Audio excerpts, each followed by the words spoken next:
Hi everyone, so today I will be showing you how to take your prop turnaround into Maya. This is quite a simple object, it's just a head of my character.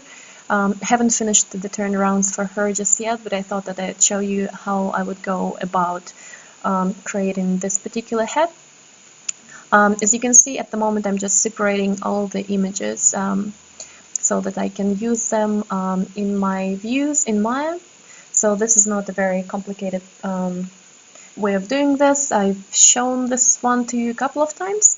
So it's just using our C for crop in Photoshop and just making sure that you're selecting the right objects and naming them correctly.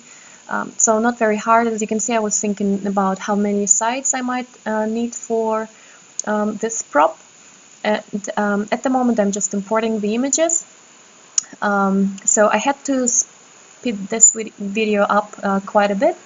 I hope it's not too fast, but you can always just slow it down, or you can pause on the moments that you find more complicated.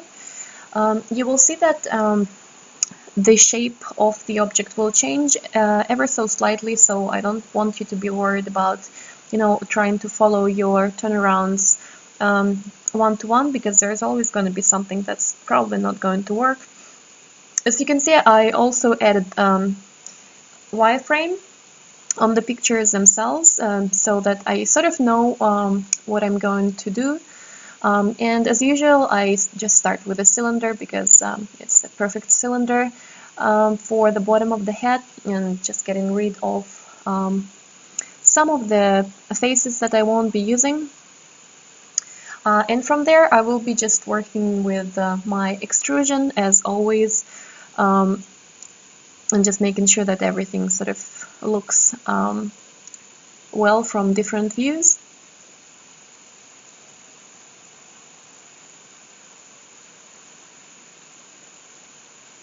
So I'm starting to shape the object a little bit better, because I thought that the right side is a little bit different to the left side. So that's why I'm repositioning some of the vertices, just kind of trying to follow the wireframe that I drew for myself. It doesn't have to be one-to-one, to be honest, but I thought that it was probably a good idea to try and follow something like that, because in my mind it would work pretty good. So I thought that I would try and make sure that I actually utilize this preset. And then I was just getting rid of the parts of the head that I can mirror over later on, so I don't need the back part. And here I forgot that I had to kind of resize the vertices in my Z direction. So you can see I'm doing it now and just moving them back into position. Again, following my right view image, or the reference image.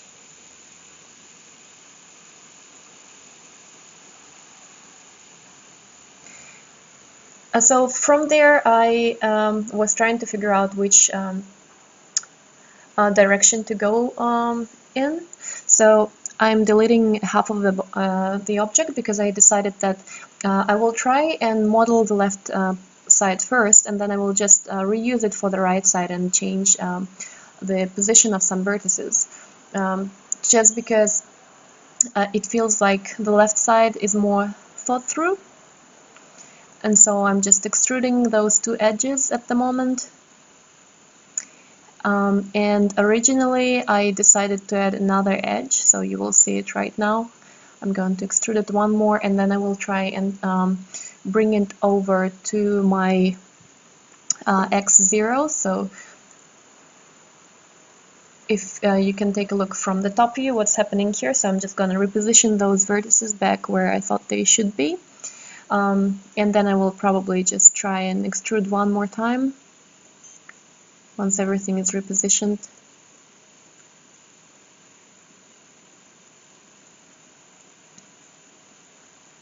And then I'm just bringing it over to the middle of coordinates, to the middle of the grid, making sure that everything is positioned correctly, and just checking in my subdivision mode, in my subdivision view, that everything is working pretty well. So as you know, you can just press 3 on your keyboard and that should give you your subdivision preview. And here I'm just trying to figure out what I'm doing with that edge that I added that was never really meant to be there. And you will see that later on in this video I will actually get rid of it because I don't need it that much. So now I'm just trying to use another cylinder with 8 sides to create this horn for the head.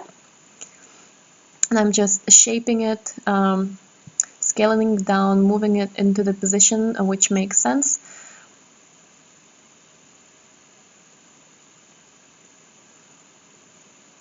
And we'll be just again scaling those things down. And as you can see, I'm using my the middle of the scale cube just to make sure that everything is sort of uniformal. And you will see that when I extrude, I don't use the extrude gizmo. I just go back straight back into my W, into the move tool, and work with that new extrusion from there. And I'm just making sure from the top view that everything is still uniformal, that I'm not moving something and then you know, not scaling something ununiformly. So I just continue doing that, continue extruding things downwards now. And I can see that I will be trying to combine those two elements together later on. So I'm just doing that at the moment, just making sure that everything is sitting quite close to the bottom half of the head, and just looking at it from different views as well, turning on my shading. And so here I will just kind of try and V-snap vertices together and get rid of the other half of the horn, and then go into the combine. So I will combine those two objects together. And now I just need to merge the vertices that were touching each other, but they were not merged entirely. And I'm just reshaping this ever so slightly if I feel that something maybe doesn't make too much sense. Just making sure that everything looks quite nice. And looking from different views, I can sort of already see that now it should be quite easy for me to connect the missing elements, and that's where I'm getting rid of that edge, because I realized that I don't really have any other edge to connect it to.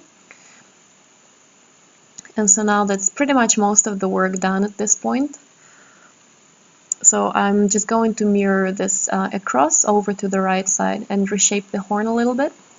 So I'm moving the pivot point, making sure that all the vertices are sitting in the middle of my coordinates.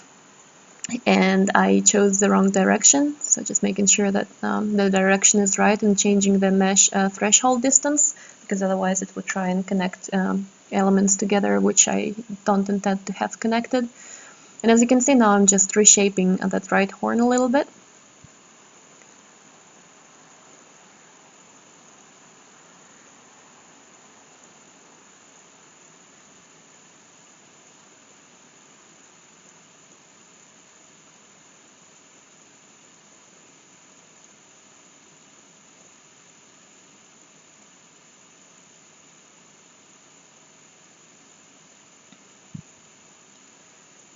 And you can see there is a lot of tweaking to this process, so I'm trying just to make sure that everything looks okay from different angles again. And you will see that I noticed I made a mistake where I was not moving those vertices directly, so I'm just bringing them back and just grabbing the loops that need to be pushed backwards a little bit and moving them back.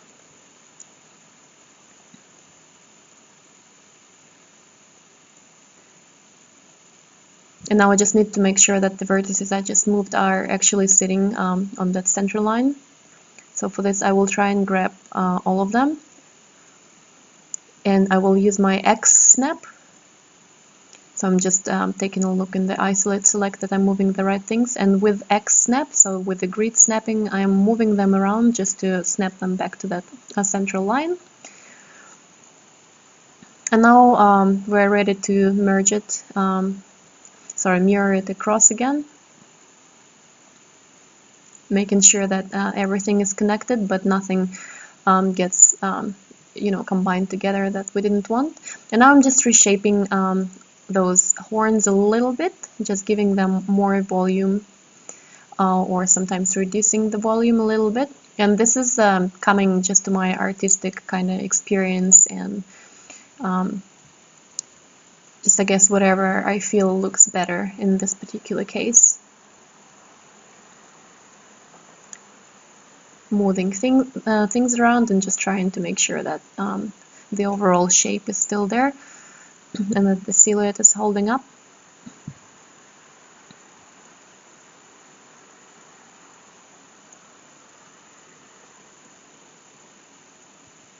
And now I'm just going to close those edges. So as you can see, I'm just adding another subdivision, and now I can close those holes as well, and it will be a perfect four-sided polygon. So no triangles so far, which is quite good. Although it doesn't matter since it's just a prop and we're not really going to be animating it in the same way we would animate characters. But still, it's always nice to be able to work without triangles. And now I'm just taking a look if I need to reshape anything else. And as you can see, I'm just changing the silhouette a little bit more so that it's closer to the original image I had.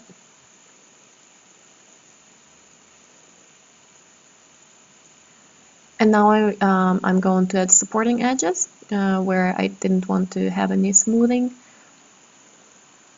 And using extrude, I will be adding volume to the head as well. So as you can see, I use extrude to add supporting edges straight away. You don't have to do it this way, but I just find it quite easy to use extrude that way. So as you can see, I'm not using the extrude gizmo again, so I'm just using my move tool and my scale tool instead whenever I do an extrusion, and then fill hole and poke face. And now I'm just going to change the side, the shape on the side a little bit. So I'm just making sure that the inside geometry will not be protruding. And what I'm trying to do here is just to grab the vertices that I want to change and not the inside ones. And I'm just trying to see what looks good or not. I'm quite happy with the front view, but I'm just trying to add this nice look to the side view as well.